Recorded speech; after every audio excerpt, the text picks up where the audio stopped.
The stars twinkled peacefully in the night sky above Lake Geneva, reflecting off the still waters as Captain James Reed stood on the balcony of the United Earth Defense Force headquarters.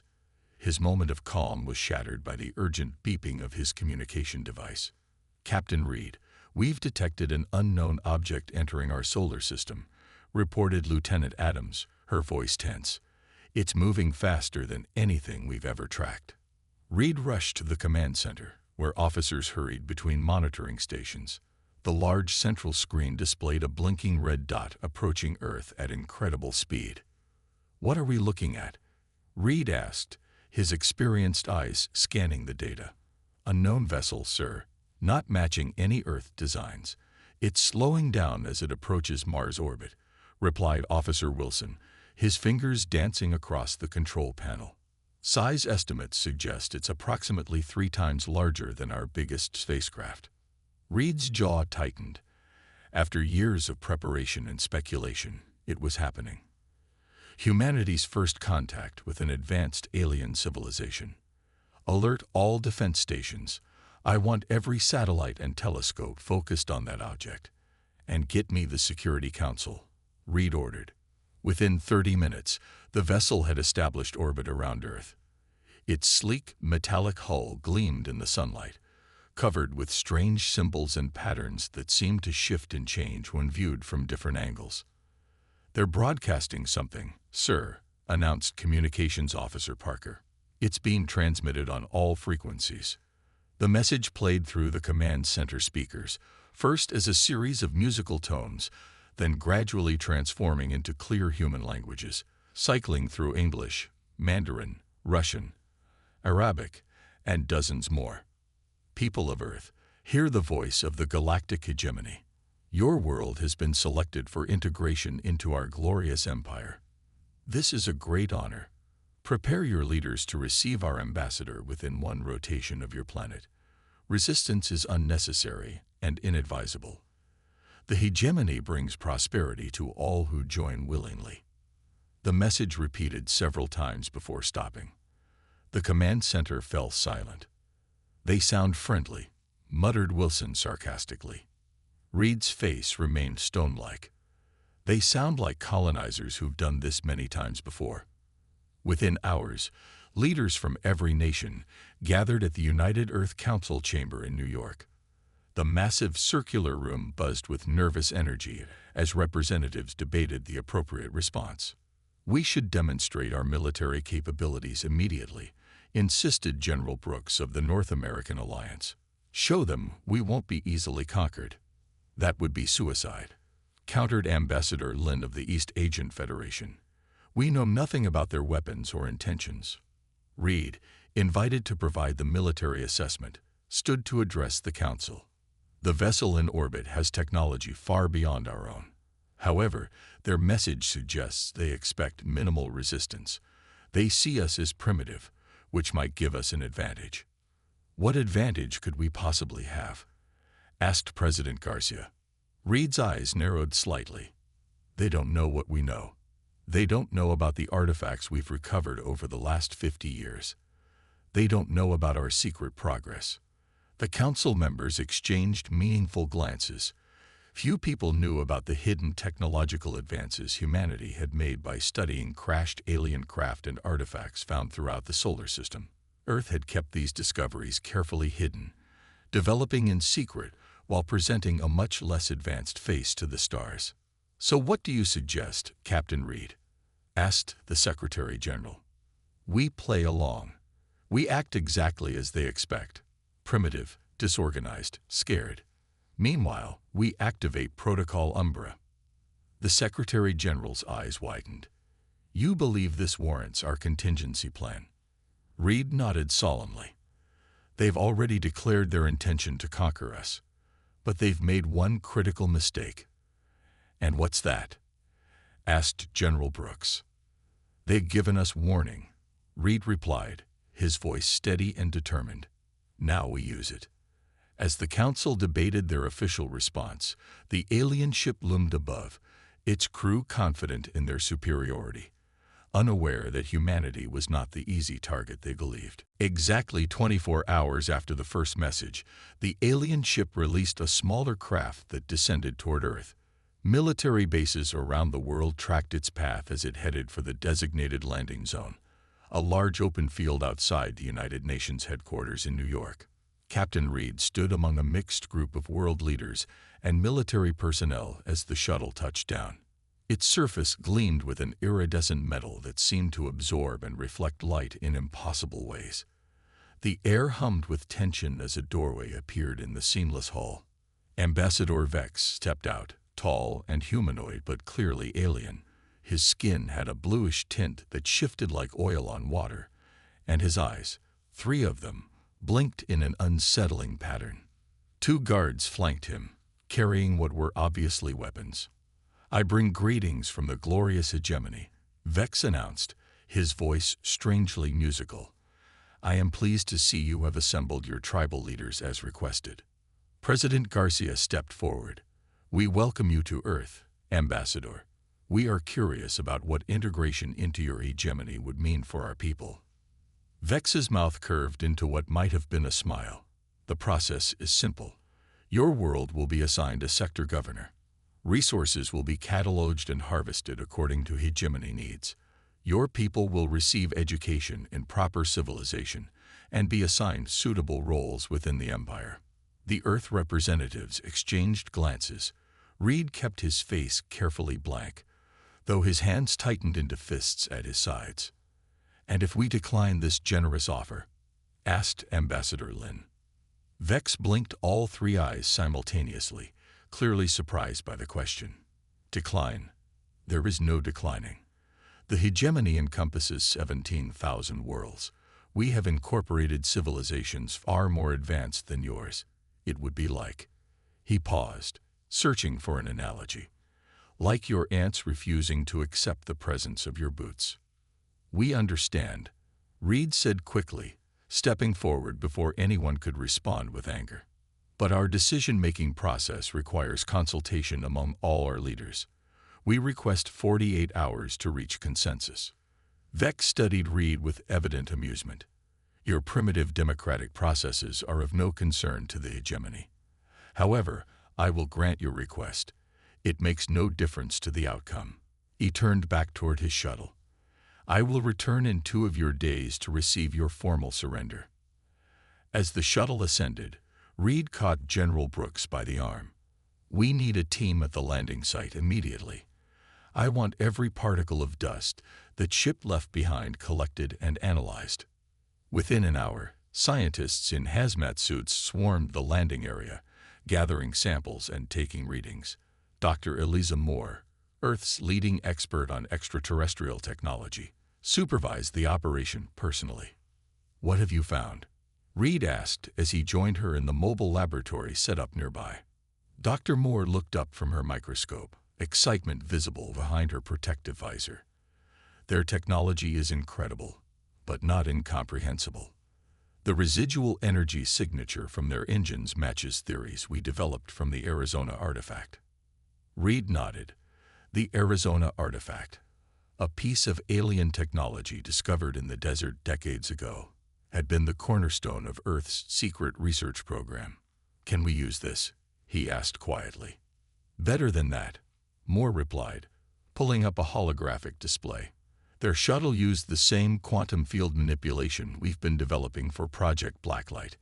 If our theories are correct, their defensive systems will be vulnerable to our countermeasures."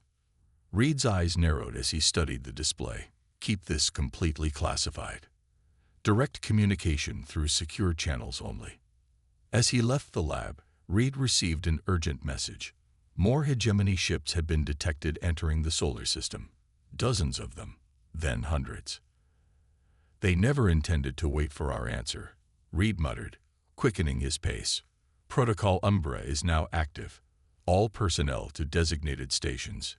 The game had begun.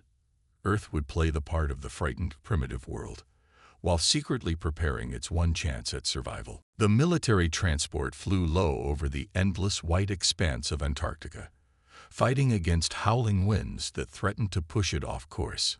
Inside, Captain Reed, and a small team of specialists checked their equipment as they approached their destination.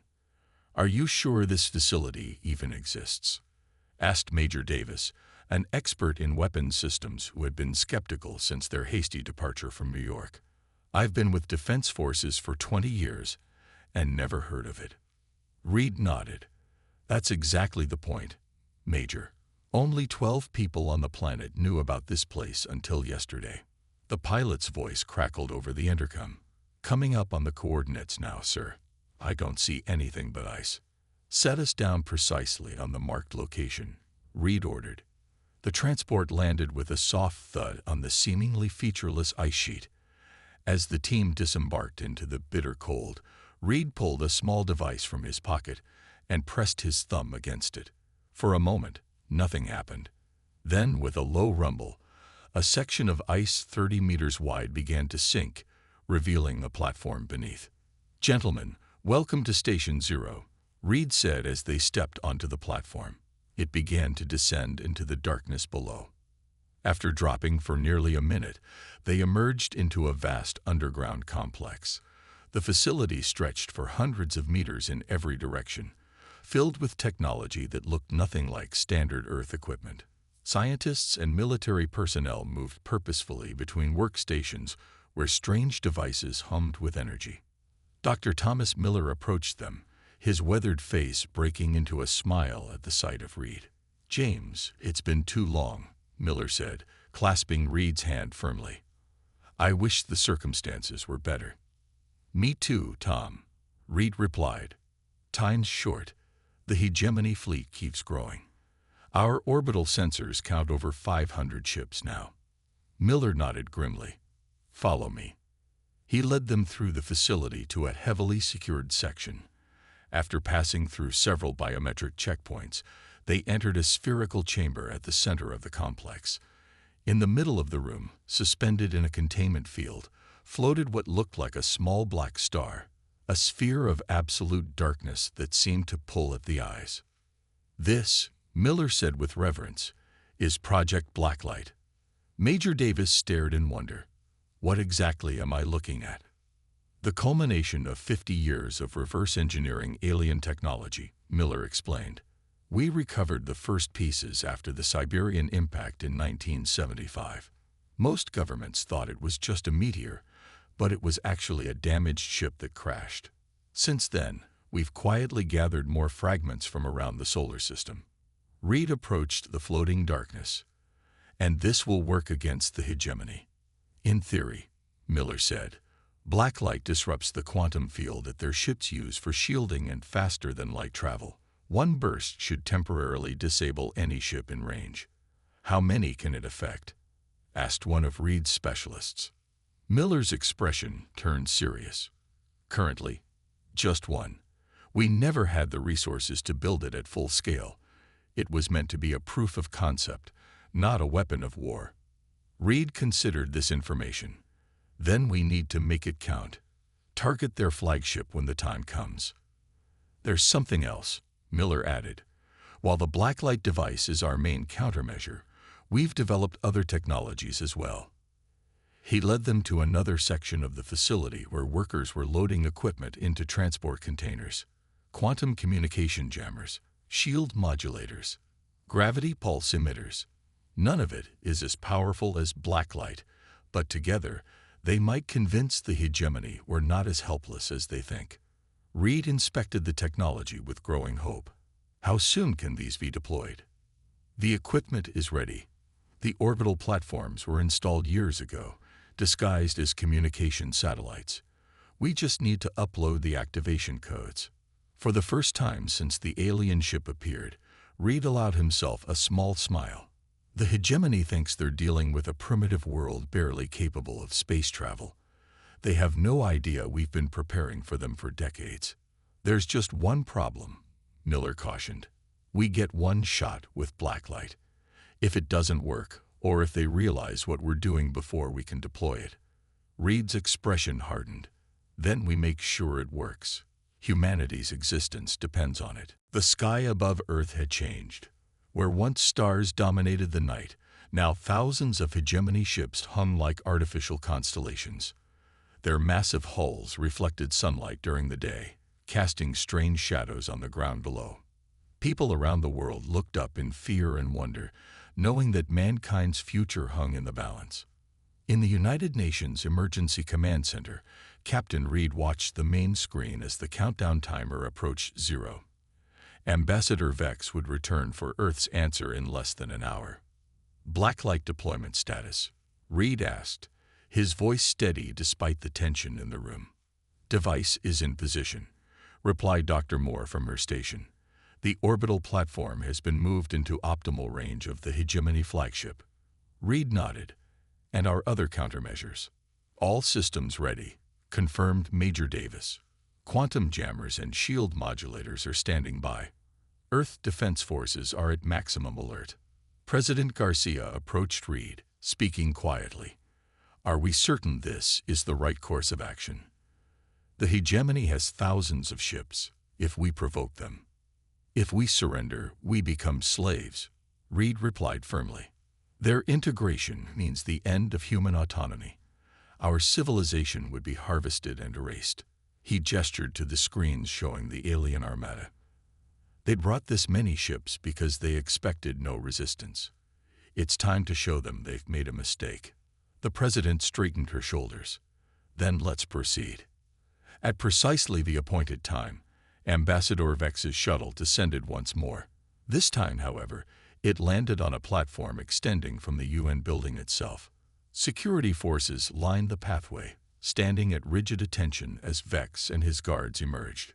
I trust you have prepared your surrender documents, Vex announced as he approached the Earth delegation waiting to receive him. President Garcia stepped forward. Ambassador Vex, humanity has considered your proposal carefully.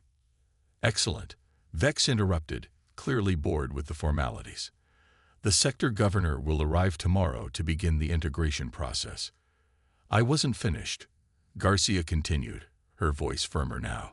We have decided to decline your offer of integration. Earth will remain free and independent. Vex's three eyes widened in surprise, then narrowed in anger. Perhaps I failed to make myself clear. This is not a negotiation. The Hegemony does not request permission.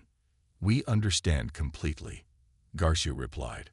That's why we have prepared a demonstration. Vex laughed, a strange musical sound. A demonstration. Your primitive weapons cannot even scratch our smallest vessel.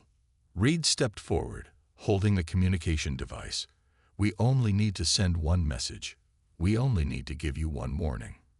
He pressed a button, and on every frequency, in every language the Hegemony used, Earth broadcast a simple message. Observe our sole warning. High above, hidden among legitimate Earth satellites, the blacklight platform activated. For a brief moment, nothing seemed to happen. Then a beam of what looked like concentrated darkness shot from the platform toward the Hegemony flagship. On the screens in the command center, they watched as the massive vessel's shields flickered and failed. The ship didn't explode or break apart. It simply became vulnerable, its defenses stripped away in an instant. At the same moment, quantum jammers activated around the globe, disrupting the Hegemony's communication networks. Shield modulators created phantom targets on their sensors. For precious seconds, the mighty Hegemony fleet was thrown into confusion. Vex's communication device erupted with frantic messages from his commanders. His confident expression dissolved into shock as he realized what was happening. Impossible, he whispered. Your technology is centuries behind us. Is it? Reed asked quietly. Or did we simply let you believe that? President Garcia spoke again, her voice broadcasting to the Hegemony fleet. This demonstration affected only one ship. We targeted your flagship as proof of our capabilities. We could have destroyed it, but chose not to. Consider carefully what that means. Vex stared at the humans, seeing them in a new light. What are you? Reed stepped closer to the ambassador. We are humans. We have been watching the stars for a very long time. We have learned from those who came before you, and we will not be conquered. For the first time since arriving on Earth, Ambassador Vex looked afraid. Chaos erupted among the Hegemony fleet. Ships moved in frantic patterns, trying to establish defensive formations around their vulnerable flagship. Emergency signals bounced between vessels as commanders attempted to understand what had just happened. Commander Raz, the highest military authority in the fleet, materialized via hologram before Ambassador Vex. The commander's angular face displayed barely controlled rage. "What trickery is this?" Raz demanded, his voice booming through Vex's communication device. "How did a primitive world disable our primary shields?" Vex had no answer. He stood frozen, staring at the humans with new uncertainty in his three eyes. Captain Reed gestured to an aide who brought forward a data tablet. "Perhaps this will clarify matters, Commander," Reed said, addressing the hologram directly. "With your permission, we'll share some information about Earth that you may find enlightening." Reed activated the tablet, and a series of images appeared in the air between them. They showed underground facilities around the world, each housing technology clearly beyond what the hegemony believed humans possessed.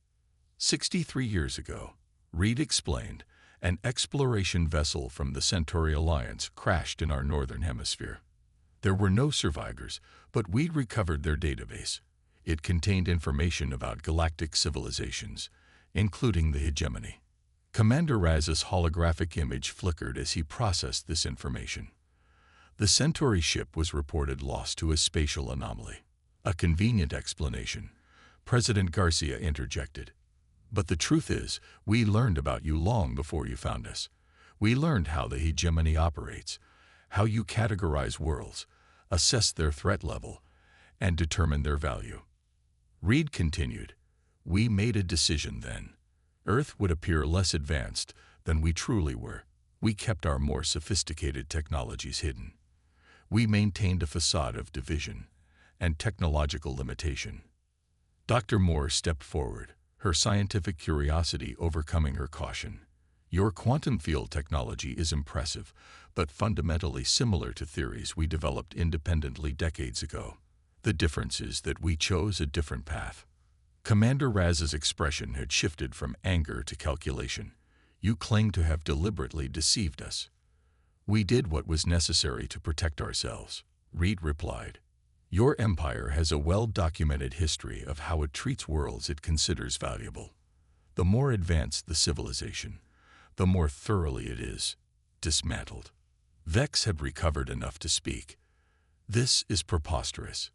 You expect us to believe that a single world anticipated and countered technologies that have conquered thousands of planets." Reed's expression remained calm. "No, we don't expect you to believe anything. That's why we demonstrated our capabilities rather than just talking about them." On the command center screens, the hegemony flagship systems were slowly coming back online. The blacklight effect was temporary, just as Dr. Miller had warned. "Your shield disruption is already fading," Vex observed, some confidence returning to his voice. "Yes," Reed acknowledged. "But now you know it exists. You know we can deploy it again, and you have no way of knowing what other technologies we've kept hidden." President Garcia addressed Commander Raz directly. "The blacklight device was merely one of our countermeasures. We have others, some defensive, some not. We would prefer peaceful relations with the hegemony, but we will not surrender our sovereignty."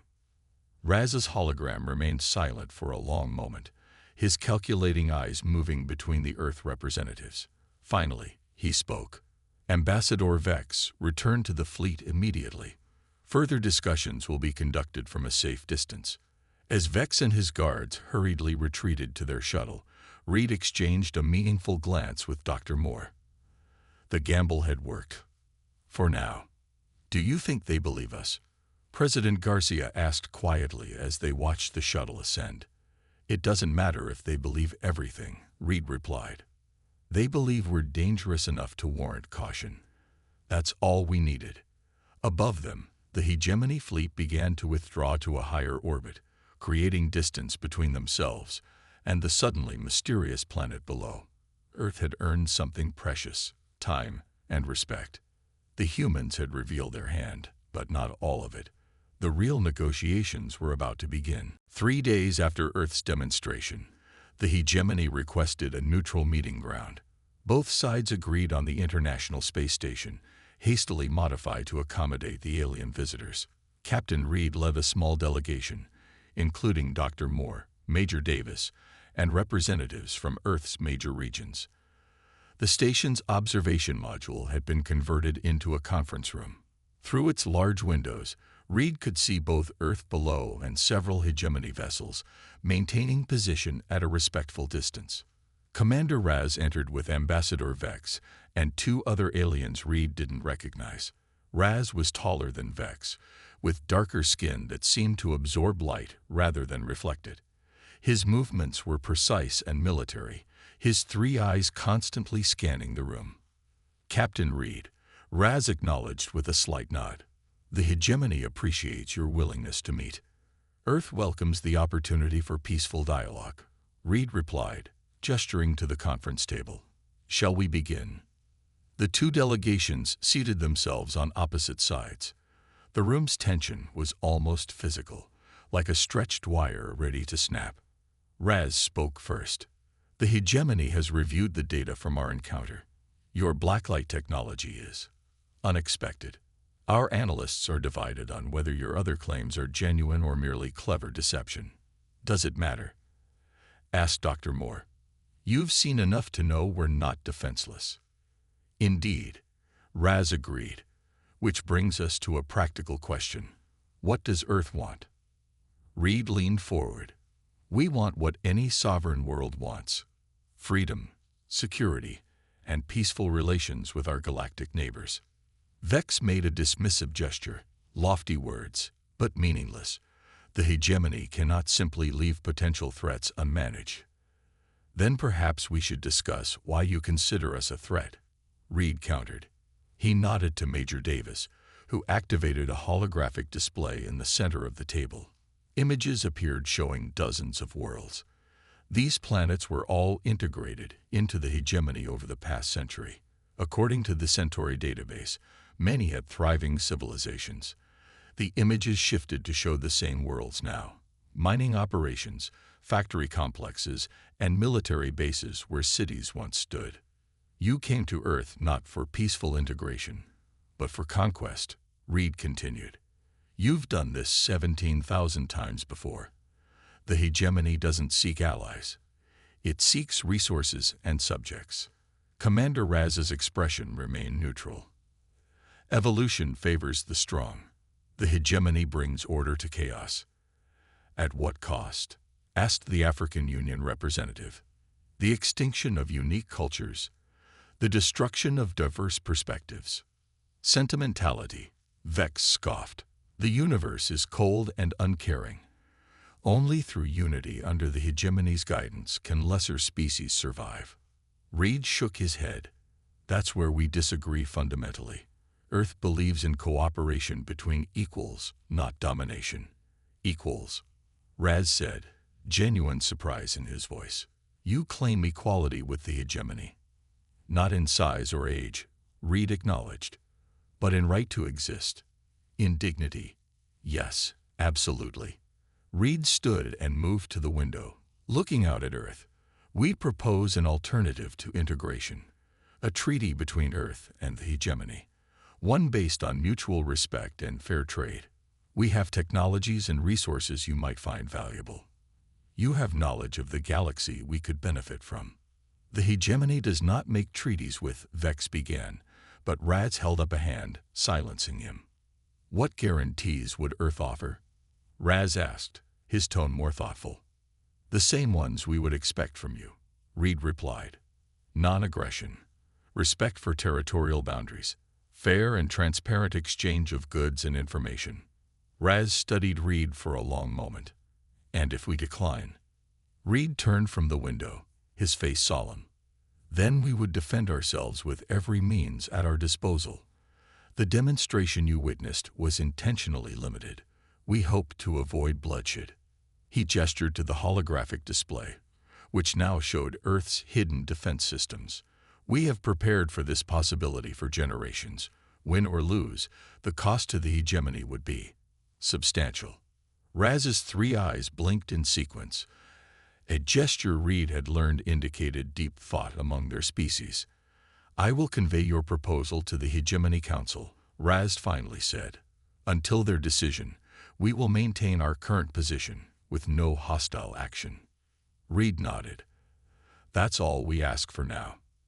As the meeting concluded, Raz lingered behind his departing colleagues. "Captain Reed," he said quietly, "in 17,000 conquests, no world has ever offered us a true choice. This is unprecedented." Reed smiled slightly. "Perhaps that's why it's time for a change." 1 month after the tense negotiations aboard the International Space Station, Captain Reed stood in the newly constructed Galactic Embassy in Geneva. The building combined Earth architecture with subtle elements of hegemony design, a physical representation of the unprecedented agreement between the two powers. Today marked the official recognition of Earth as a sovereign entity within galactic society. The Hegemony Council, after heated debate, had voted to accept Earth's proposal for peaceful coexistence, rather than risk a costly conflict with an unexpectedly capable adversary. "Nervous?" asked Dr. Moore, adjusting the formal uniform that all Earth representatives wore for the ceremony. Reed smiled slightly, cautiously optimistic. "I never thought I'd see this day." "None of us did," she replied. "Most of us expected to either surrender or fight." The embassy's grand hall filled with dignitaries from Earth and representatives from the hegemony. Commander Raz entered, accompanied by 5 members of the Hegemony Council. Their ornate robes and ceremonial armor gleamed under the lights, drawing awed whispers from the human audience. President Garcia stepped forward to meet them. "On behalf of Earth, we welcome the Hegemony Council to our world." The lead council member, an ancient-looking alien with pale, translucent skin, bowed slightly. "Earth has earned the respect of the hegemony. Today, we formalize that respect with action." The ceremony proceeded with careful dignity. The Treaty of Geneva, as it would be known in human history, established Earth as an independent power with full sovereign rights in the galaxy. Trade agreements were signed, technological exchange protocols established, and territorial boundaries clearly defined. As the formal proceedings concluded, Reed found himself approached by Commander Raz. "Captain Reed," Raz said, his voice lower than usual, "the Council wishes me to extend an invitation. They would like you to lead Earth's first official delegation to Hegemony Prime." Reed's eyebrows rose in surprise. "That's unexpected. Your world has forced the hegemony to reconsider many things," Raz admitted. "For millennia, we have expanded without meaningful resistance. Earth is different. The Council is curious about what other surprises you might offer." Later that evening, at the celebration that followed the ceremony, Reed stood with Dr. Moore and Major Davis on a balcony overlooking Lake Geneva. Above them, hegemony ships still orbited, but now as allies rather than potential conquerors. "So you're heading to the heart of the Empire," Davis said, raising his glass in a toast. "First human to visit Hegemony Prime." Reed nodded. "Someone has to establish the embassy there. And keep an eye on them," Moore added quietly. "Trust but verify," Reed agreed. "This peace is fragile. It will take work to maintain it." A soft chime from Reed's communication device interrupted them. The message displayed made him straighten with surprise. "What is it?" Moore asked. "The Hegemony Council has approved our request. They're granting Earth access to their galactic database." Davis whistled low. "That's a game changer. Thousands of years of scientific knowledge, star charts, historical records, and information about other species who might not appreciate the hegemony's methods," Reed noted. "Potential allies." Moore looked up at the stars, now filled with new meaning and possibility. "So what happens now?" "Now," Reed said, "we take our place among the stars. Not as conquerors or subjects, but as equals. We show the galaxy that humanity has something unique to offer." In the months that followed, Earth revealed more of its hidden technologies. Advances in medicine that surprised even hegemony scientists. unique approaches to quantum physics, and renewable energy systems, unlike any in the Empire's vast knowledge base. Ships from Earth began exploring nearby star systems under their own flag, establishing diplomatic relations with worlds that had long existed under hegemony control. Some saw Earth as an inspiration, proof that the hegemony could be challenged and new relationships formed. As Captain Reed stood on the observation deck of the first human embassy ship approaching Hegemony Prime, he reflected on how close they had come to destruction.